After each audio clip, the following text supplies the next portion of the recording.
Hi and welcome. I'm Andi Mioč and you are watching Context. As Syria and its interim administration are working on stabilizing and unifying the country following 14 years of war, they are seeking partnerships and relief of international sanctions.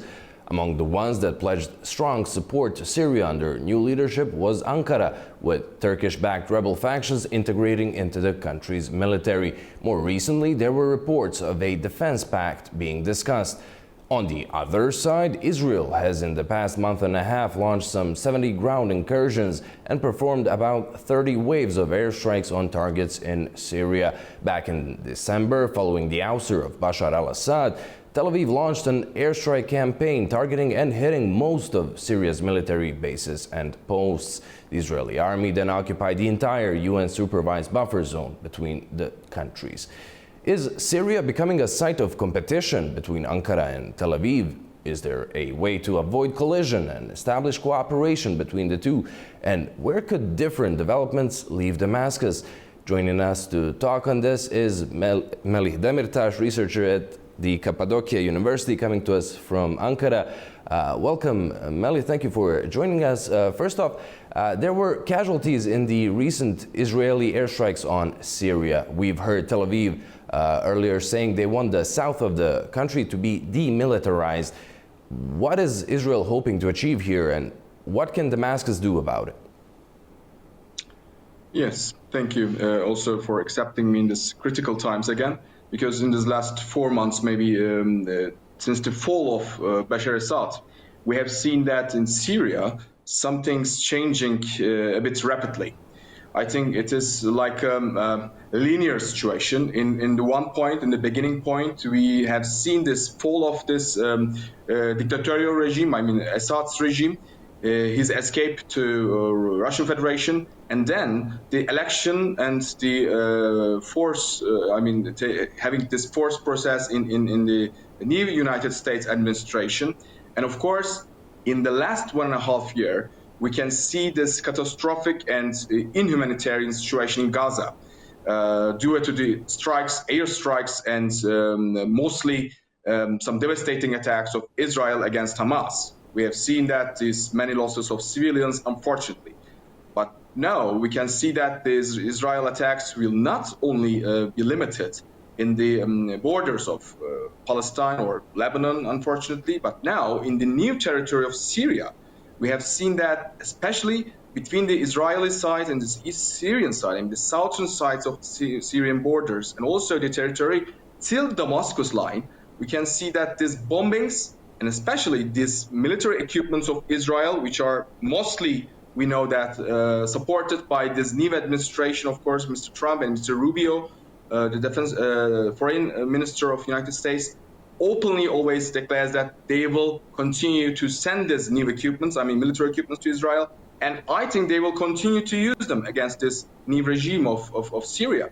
In the Turkey side, of course, we are always watching with some stable foreign policy and diplomacy, and we are doing our best to having these actors in this diplomatic game or in this diplomatic level in a moderate sense, because using weapons or using these military tactics can be a minute issue. In a very short time, everyone can decide to do such devastating attacks in this atmosphere, but no one needs, especially in a region like Turkey's. Well, you've mentioned Israeli wars against Hezbollah and Hamas with the ouster of Assad, a long-standing Iran ally. Do you feel this has emboldened Israel to go further into Syria? Iran is an issue. Iran is an issue of this not last 50 or 60 years. I mean, Israel is founded, please don't forget that, after 1948. It is a history of mostly 70 or 80 years of history of this Israeli state in a democratic or a nationalist sense. Of course, the Jewish history dates back, as I always repeat, for thousands of years, we know that, but also the Iranian state, we must not forget that, always stand there. I mean, like 3,000, maybe for some 5 or 6, even 7,000 years, this Iranian issue is an issue of the region. Between the empires, between the civilizations, we must always talk about this Iranian issue. Now, of course, after the Islamic Revolution, after 1979, this paramilitary tactics, the tactics of using some groups or using some non-political, tools, turns to be an issue also of this Iranian regime. We can feel that, but everyone can have some stake in this game. I mean, we cannot, of course, exclude this diplomatic or political games in the name of United States or even in the name of the Russian Federation. So the games are, maybe played so openly in the region. I mean, the Iranians do not reject or do not oppose that. They are having some linkages, of course, with Hezbollah or Hamas.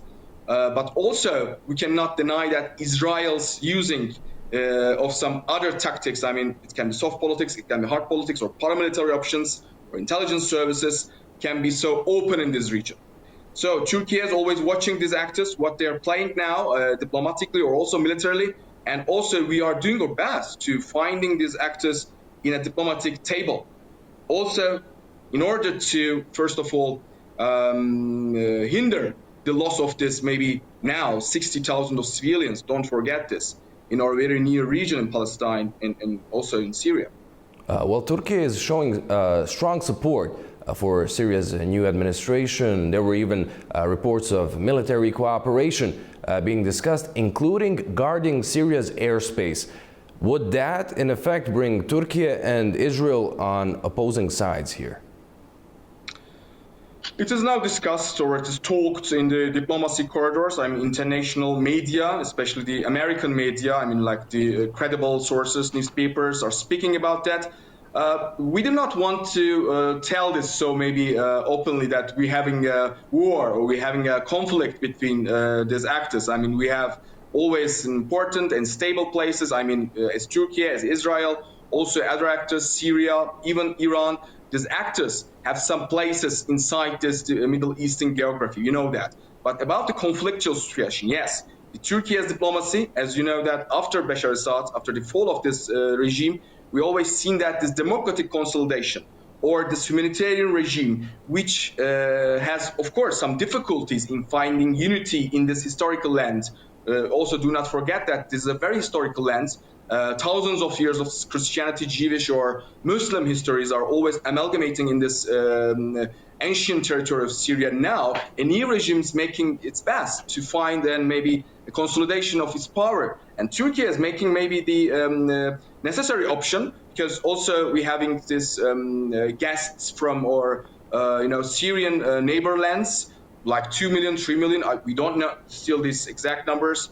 There's an immigration, of course, flowing now between the countries. As you know, that after the fall of this regime, the ancient regime, we have seen that many people starting to return to their homes in Syria, but still we have many Syrians also in our lands. So we need a security there. Also, in order to hinder this terroristic line, I mean, we can see that this ethnic or also extreme religious, all these groups can have some suitable atmosphere in some vacuum times, in some blurred maybe political atmosphere. Maybe we must also hinder in collaboration with the Syrian regime, and because of that we are also giving some, of course, military support, intelligence, also foreign policy support to our Syrian neighbor. Is there a possibility, do you see one, for Ankara and Tel Aviv to cooperate in Syria? They were once both against Assad for their own reasons, of course. Do you see them finding some sort of a solution and a way forward along with Damascus? Unfortunately, it's a question of humanitarian situation. We really want to say that these two states are, these two governments, these two states are really important players in this Middle Eastern hard geography. Yeah, we know that. They are important players. But I think Netanyahu's understanding, Mr. Netanyahu's governments and his ministers, they have some far right. And as you know that this far right is a now very important issue all over the world, in Europe, in the other countries, also in our country, maybe in some senses in the opposition sectors. These rightist arguments really making some sensitive atmosphere, especially in the name of international politics and especially in the name of humanitarian solutions. Think about these losses of the civilian population. How we can now have a common table with the Netanyahu government. Still, his ministers are really openly declaring that they will continue to bomb this civilian targets. We know that they have an important intelligence base. Think about this Mossad's important successes after the Second World War, after especially during the Cold War. And of course, we know that the American intelligence and every country's intelligence can help them. So they can make their own solutions with these intelligence services. But now we are seeing that not these intelligence things, but very open and very demolishing and devastating military is used against very innocent people. And these innocent people do not deserve this in this last 1.5 years, and 50 or 60,000 people do not deserve this. We really want a diplomacy atmosphere. As Turkey, as you know that, as a moderate diplomatic country always in this region, we really want a diplomacy, but still these actors must think twice about this humanitarian future. Is there a way for the United States of America to bridge the gap between Turkey as a NATO ally and Israel, which is basically number one US ally? Actually, we hoped so. As you remember that in Mr. Biden's government, we had a real important dialogue problem. I mean, Mr. Biden's had its own, of course, policy priorities, maybe some idealists. I do not want to call this maybe. It has also created a conflictual atmosphere in some, territories, also in Eurasia, also Middle East. Mr. Trump somehow right in telling that there is nothing, maybe big steps done in these last 4 years in the name of diplomacy or in some moderate policies in Eurasia and Middle East. Now, there is, if these unfortunate declarations of like Mr. Trump's or Mr. Rubio's or some other diplomats, if this unfortunate, like they will transform this Gaza lands, into like a family resort, holiday resort, or they will still continue to send any kinds of bombs, any kinds of military equipment to Israel in the name of, bombing these areas, civilian areas. If they are stopping to make such declarations, and if they are really showing their own diplomatic attitude, like Mr. Trump somehow said also to our president, Mr. Erdogan, also to other actors, that he wants a real diplomacy. Really, if he wants a real diplomacy, Mr. Trump, he really can have some moderate language. This moderate language, this middle language, maybe we can say, a very constructive diplomatic language is what we need now in the region. And both his ministers, Mr. Rubio and both himself, Mr. Trump, they must find such a maybe discourse or such a dialect, and then we can talk maybe, yes, with a diplomatic style. But unless Mr. Netanyahu cannot stop his very demolishing acts in this region, both in Palestine, Lebanon, Syria, I think Turkey will continue to criticize this attitude, non-humanitarian attitude. Well, aside the attacks coming from the outside, unfortunately, we witnessed outbreaks of violence on the ground between Damascus forces and Assad loyalists that left hundreds of people dead. Syria's authorities said all the perpetrators would be held to account. Could friction between regional powers at this moment and all that comes with it bring more sectarian violence in Syria?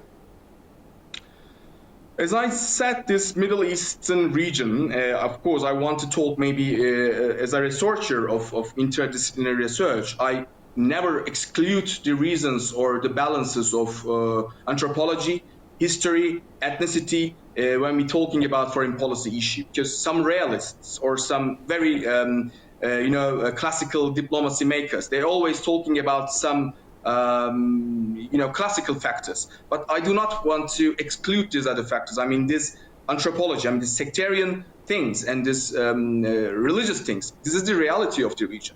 We cannot exclude that these people can forget these sectarian, loyalties, or of course different even sects of Christianity. We have many sects, we have many different kinds of Christianity there in Syria.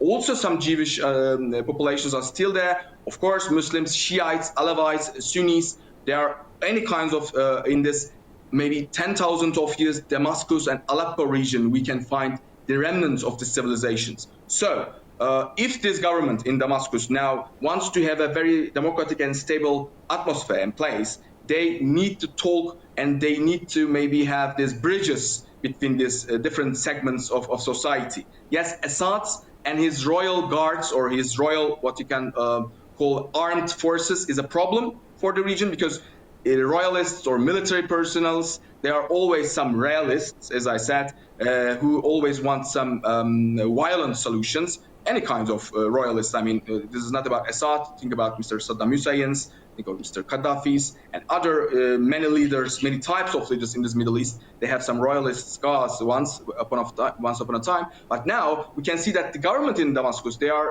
showing maybe an attitude of moderate policy. They had some dialogue, as you remember, in these last months, also with Moscow, even with Moscow, also with Washington, and other many parts of many capitals of Europe. They had this diplomatic engagement, also with Ankara too. So we really have some hopes for the near future, but still the other actors, I mean, first of all, Israel and maybe United States, and of course Russia, also they must have some responsibility, I mean, for this stable atmosphere in the region. Well, Melih, hope remains. Thank you so much for joining us. Thank you, Mr. And thank you for watching. That's all in this edition of Context. But do stay tuned to A News.